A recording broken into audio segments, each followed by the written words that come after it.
got my boots, I got my hat. I'm bringing country back.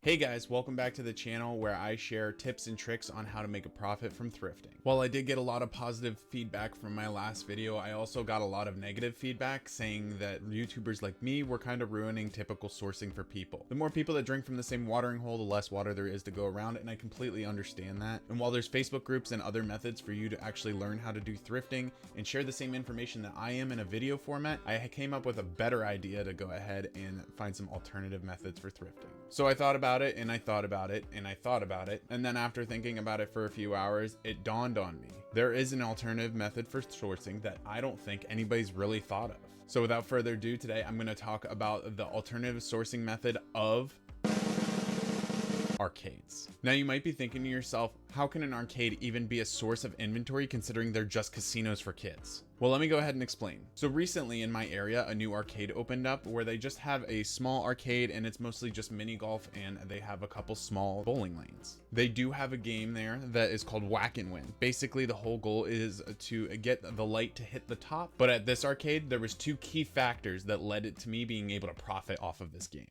The first one being that the ticket jackpot never actually reset to the 500 where it's supposed to be. It always stayed at the 1000, and so it was always a great jackpot and one of the best ways to source tickets from this place. The second being that it was set to 100% skill mode, which means that it was never going to skip you on purpose. It was only going to be skill-based game. After a few minutes of getting dialed in, I realized that I could win this every 2 to 3 times, sometimes even back to back to back. And while the prize wallet didn't consist of anything too crazy like AirPods or brand new video game systems, they did have this Lego set that I set my eyes on. It's Lego set 11022. This is a classic Lego set featuring, well, it's better if I let Barry from the Lego movie tell you.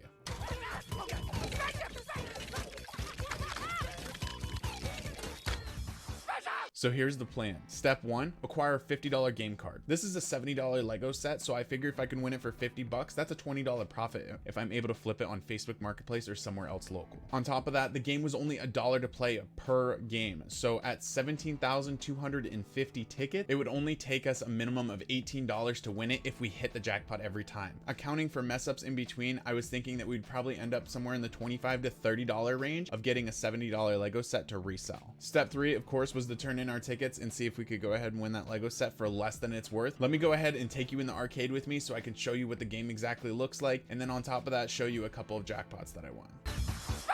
Alright guys, so the plan for today's video is to go in here to this Monster Golf and check out the arcade. Let's go ahead and get inside, and I'll kind of show you the game we're going to play and how we're going to go ahead and get that Lego set for cheaper than what it's worth. So here's the game right here. Again, it is called Whack and Win. You basically just hit the mallet on the little bell thing until it goes to the top. It has a 1,000 ticket jackpot. Let's go ahead and see how many jackpots we can hit. Oh, not strength.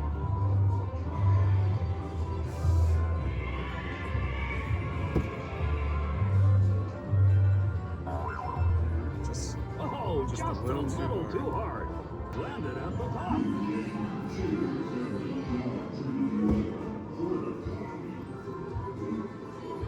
There it is. Yeah! So that's one. So that's $2 we spent to get one.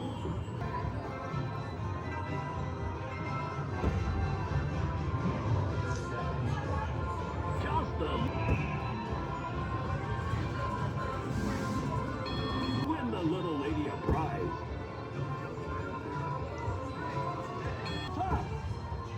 It's too hard. Now, it was at about this point that I realized that I wasn't going to be able to do this while holding the camera and trying to record and talk at the same time. So I decided to put the camera down, go ahead and get to work, and talk when I was outside in between the tickets counting up. Every player wins a prize every time. There it is. There it is. Yeah! All right, guys, so I'm sitting in the car between plays where the tickets are waiting to be counted up. Now, the fact of the matter is it takes about 15 minutes to count up those 1,000 tickets. So we get 4,000 tickets about every hour or so. That's not true at all. The machine only took a few minutes to count up each try. Don't listen to him. We do have $44 left on the card, and I think we're 4,000 or 5,000 tickets in. So we still need another 12 or 13,000. So we got a little bit to go, but I'm gonna go ahead and get back in here. I think the tickets are almost done counting. Go ahead and see if we can get some more jackpots. Now, I did recycle a little bit of the footage here. I'm not gonna try and pull the wool over your eyes about that because I did put the camera down to ensure that I was able to get the game at a profitable number. Real quick, before I get into the totals of today's video, I do want to thank you guys so much for all your support on the channel. We were at like 100 subscribers like 4 or 5 days ago, and now we're almost at 200. So I'm hoping after this video, we will get to that 200 mark. So definitely hit that subscribe button below. Hit the bell. That way, anytime that I upload or go live, you will definitely be notified and know when I have new content out for you guys, which should be a couple times a week. And lastly, if you want to definitely see more content like this, leave a like on the video and leave a comment down below letting me know what your weirdest way of sourcing or making money was. Now, without further ado, let's get right back into the video. The cool thing is that we ended the day after the $50 card, which had a bonus of $13 in play with it. So it was a total of $63 in play, but we only paid 50 bucks for it. After spending all the $63 on this game, and then I spent a little bit of extra money just on some of the other games that I was bored playing in between, we ended up coming out with the actual Lego set itself at $40. And then on top of that, we had an extra couple thousand tickets to go ahead and get a t-shirt. This means that our total profit of the day was actually $30. So we ended up getting this Lego set for $30 under its retail value. The cool thing is that this means that the experiment actually worked. I'm something of a scientist myself. The big question is though, is this a sustainable way to source? No. But I had fun doing it, and I think this is the most out of the box idea I've had so far. Even though this isn't quite as profitable as a thrift store or a yard sale, I still had a blast playing the actual game that I was playing to get the tickets to win the prize. And on top of that, actually turning in my tickets to go ahead and buy that